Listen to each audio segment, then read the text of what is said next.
Itong kwentong ito ay base sa ibinahagi sa aking kwento ng isa sa aking mga kakilala, si Brenda. Bago tayo magsimula, isa munang paalala. Ang elevator game ay isang totoong trend na nagsimula sa South Korea. Bagamat marami nang sumubok nito at hindi nagtagumpay, may mga iilang kaso pa din ng taong nawawala at nakikitang patay pagkatapos itong laruin. Ilalahad ko sa kwentong ito kung paano gawin ng tama ang elevator game. Subalit, hindi ko isinusulong na gawin o subukan nyo ito. Mas maganda pa siguro na paratilihin na lang natin sa kwentong ito kung paano laruin ang elevator game.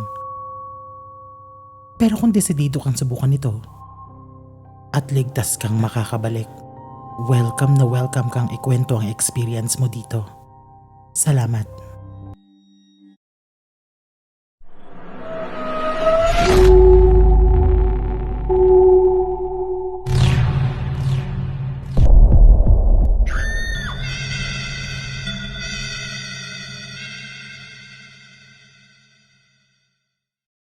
Sikat noon ang larong elevator game kung saan pipindot ka lang ng mga kombinasyon ng iba-ibang floors ng isang building at sinasabing may kakayanan daw itong dalhin ka sa ibang dimensyon.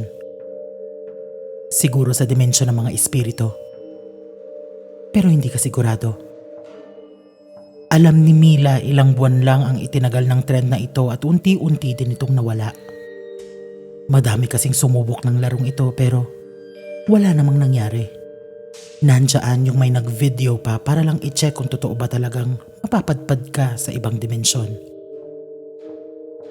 Ayon sa kumakalat na rules ng larong ito, dapat siguraduhin mong mahigit sa 10 floors ang building na pupuntahan mo.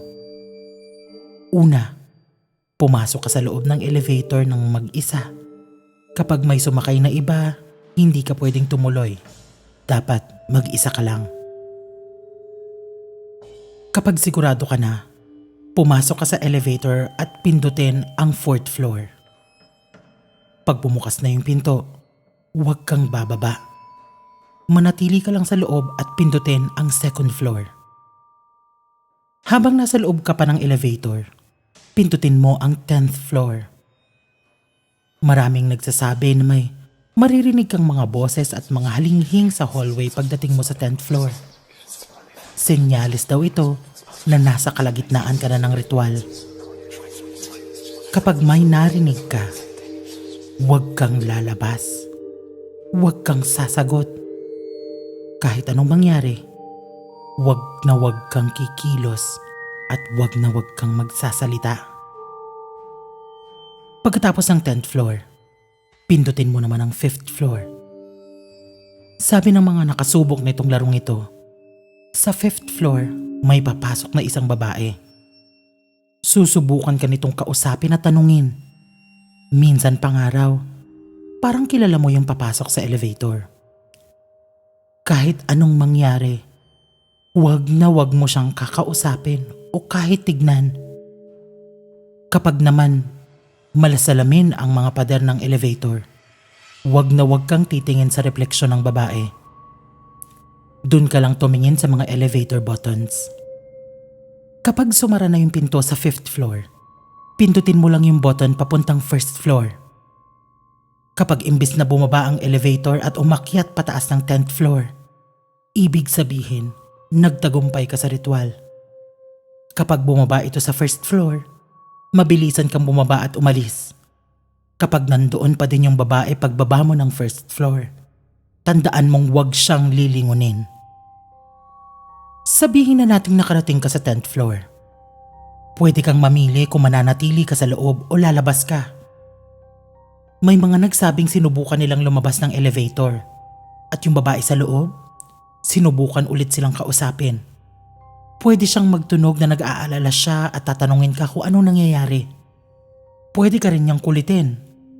Ayon sa mga nakasubok at nagtagumpay sa larong ito. Pero kahit anong mangyari, kahit ano pang sitwasyon ang ibato sa'yo, siguraduhin mong huwag mo siyang papansinin o lilingunin. Kung gusto mo talagang mapatunayan na nasa ibang mundo ka na, madali lang naman. pwede kang lumabas ng elevator at tignan. Sigurado naman na ikaw lang ang tao doon.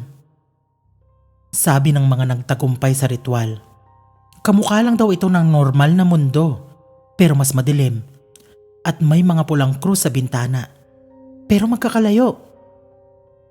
Pero depende naman daw yon at iba-iba ang nakikita nila. Hindi din gagana ang mga gadgets o electronic na bagay sa kabilang mundo. Tandaan mo na kapag nasa 10th floor ka na, makakaramdam ka rin ng konting pagkahilo. Maaari kang mahilo at mahimatay pero gigising ka sa loob ng iyong bahay. Tandaan mo lang din na walang kasiguraduhan na ito ang totoong mundo kaya dapat maging matatag ka. Kung lalabas ka, tandaan mo kung saan ka sumakay papunta doon. Dahil doon ka din dapat sasakay pabalik dahil kapag maling elevator ang nasakyan mo pabalik, hindi nagagana yung mga susunod kong sasabihin. Sundan mo lang ang mga rules na una mong ginamit, pwera yung unang panuntunan at dadalhin ka nito sa 5th floor. Kapag nasa 5th floor ka na, pindutin mo ulit yung 1st floor. Pero wag kang magugulat kung iaakyat ka muli nito sa 10th floor. Maraming nagsasabi na hindi nila ito pinigilan noong pagbalik nila sa totoong mundo. Pero mali ito. Dapat mo itong pigilan. Kapag napigilan mo na yung pag-angat nito sa 10th floor at nagtagumpay kang makarating sa 1st floor, tignan mo muna ang paligid. Tignan mo kung normal pa ba ito. Tignan mo kung normal pa ba yung nakikita mo. Kapag may kutob kang kakaiba o may naamoy kang kakaiba na hindi mo naaamoy ng normal, pumasok ka ulit at wag na wag kang lalabas ng elevator. Ang kailangan mong gawin ay uliting muli ang ritual pabalik hanggang maging normal ang lahat. Kapag sa tingin mo normal na ang lahat, doon ka palang pwedeng lumabas. Kung nais mo namang bumalik sa totoong mundo at hindi ka naman lumabas, manatili ka lang sa loob ng elevator at pindutin mo lang ng pindutin ang button para sa 1st floor. Huwag na huwag kang titigil hanggang sumara yung pinto. Huwag mong pansinin yung babaeng kasabay mo. Kailangan sa 1st floor ka lang bababa at hindi sa ibang palapag. Kapag may mga sumakay pa sa ibang floors, huwag mo silang papansinin. Basta tahimik ka lang at hintayin mo ang pagbaba mo sa 1st floor. Isang gabi, tinawagan ni Mila kanyang pinsan kasi engineer yon sa isang bagong tayong condo unit papuntang QC. Hindi na niya sinabi kung saan ito. Siguro, para na lang din sa kanyang seguridad. Lagpas 10 floors yon at wala pang masyadong owners at tenants na nagbo-move in, kaya tamang-tama lamang ito para sa isasagawang ritual. Isinulat niya sa isang papel ang rules kasi sobrang dami. Nag-aalala siyang baka makalimutan pa niya ito. Pumunta siya sa site kung saan isasagawa niya ang elevator game. Binati siya ng kanyang pinsan. Mila, kalokohan na naman tong gagawin mo ha. Mag-iingat ka, tsaka please wag lang gagawa ng kung ano-ano baka mapahamak ako sa admin. Opo kuya. Tinignan ni Mila ang buong building mula baba hanggang taas sabay napalunok na lang siya sa taas nito. Nung una, pagkasabik yung naramdaman niya. Pero habang papalapit siya ng papalapit sa entrance lobby, unti-unting napapalitan ng kaba yung sabik na nararamdaman niya kanina. Unti-unting bumibilis yung tibok ng puso niya hanggang makarating siya sa elevator bay. Habang nakatayo siya sa entrada ng hilerang elevator doors, pakiramdam niyang parang umaakyat lahat ng dugo niya sa ulo niya.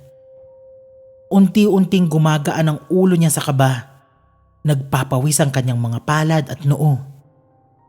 Inisip niya kung itutuloy pa ba niya to o hindi na. Nabasa niya sa pagsasaliksik niya tungkol sa larong ito na walang kasiguraduhan kung may mangyayari ba o wala.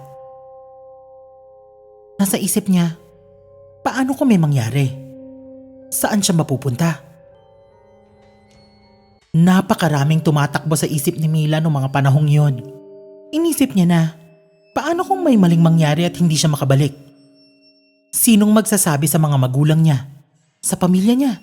Maging si Eric na pinsan niya ay hindi alam kung anong gagawin niya doon sa building. Habang palalim ng palalim sa pag-iisip si Mila, may mga nagdatingan na mga tao na sumakay sa mga elevators. Lumayo muna siya at tinignan yung mga tao kung saan sila madalas sumakay. Napansin niya na may isang elevator na hindi pinupuntahan ng mga tao. Ito yung service elevator na ginagamit lang ng mga empleyado, admin at utility staff ng building.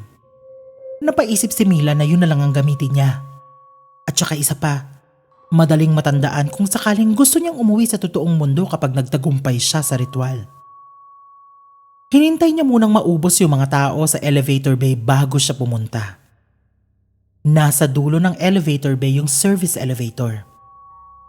Nakalayo sa ibang mga elevator na ginagamit ng mga tao doon. Tinitigan lang ito ni Mila nang may matinding kaba sa dibdib.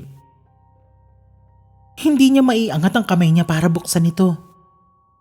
Nagbutil-butil yung pawis niya sa kaba at tumitindi yung kabog sa dibdib niya. Makalipas ang ilang minuto, naipon na niya ang sapat na lakas ng loob para buksan ang elevator. Naghintay siya ng 5 minuto nang biglang napahinga ng malalim si Mila nang biglang may lumabas sa elevator. "Ma'am, okay ka lang?" Hindi kumibo si Mila. Nanatili lang itong nakahinto habang nanglalaki ang dalawa niyang mata. Tinitigan lang ng utility personnel si Mila nang may pagtataka. Pero hindi na lang niya ito pinansin. Nagtuloy-tuloy lang itong lumakad palayo habang si Mila naman ay dahan-dahang pumasok sa loob ng elevator. Inilabas ni Mila yung hawak niyang papel kung nasaan yung mga instructions ng laro. Pinindot niya lahat ng floors hanggang makarating siya sa 5th floor. Dahan-dahang bumukas yung pinto sa isang matahimik na palapag. Pero iba sa inaasahan niya. Maliwanag itong palapag na ito. Parang normal naman ang lahat. Tumingin na lang si Mila sa gilid niya para hindi niya makita kung may papasok man o wala. Sa pagkakatanda niya, wala naman siyang naramdamang pumasok o narinig, pero naramdaman niya na parang bumigat yung elevator dahil sa kaunting paglubog sa sahig. Pinindot niya ang susunod na buton papuntang 1st floor, pero nung isasara na niya ang pinto, bigla itong tumunog at sumara mag-isa. Nanlaki ang mga mata ni Mila sa nangyari. Nasa isip niya, baka hindi naman talaga aktwal na babae ang papasok. Baka espiritu o hangin lang. Napakadaming bagay na tumatakbo sa isip ni Mila na hindi na niya napansin kung anong floor na siya hanggang sa marinig niya ang, "Uy, Mila, okay ka lang ba?" Hindi napigilang manginig ng katawan ni Mila. Parang may umaakyat na yelo sa likod ng katawan niya. Muntik na niyang lingunin kung sino yon pero napigilan niya ang kanyang sarili. Tinanong siya ulit nito, "Mila? Excuse me, pipindot lang ako ng floor." Sa gilid ng mga mata ni Mila, may nakita siyang parang kamay na papalapit sa mga elevator buttons. Para hindi niya ito makita, pumikit na lamang siya. Ilang sandali pa, nakita niya na nasa 10th floor na siya. Dahan-dahan siyang sumilip palabas. Laking gulat niya nang makitang nasa isang madilim na palapag siya na maraming pulang ilaw na maliliit.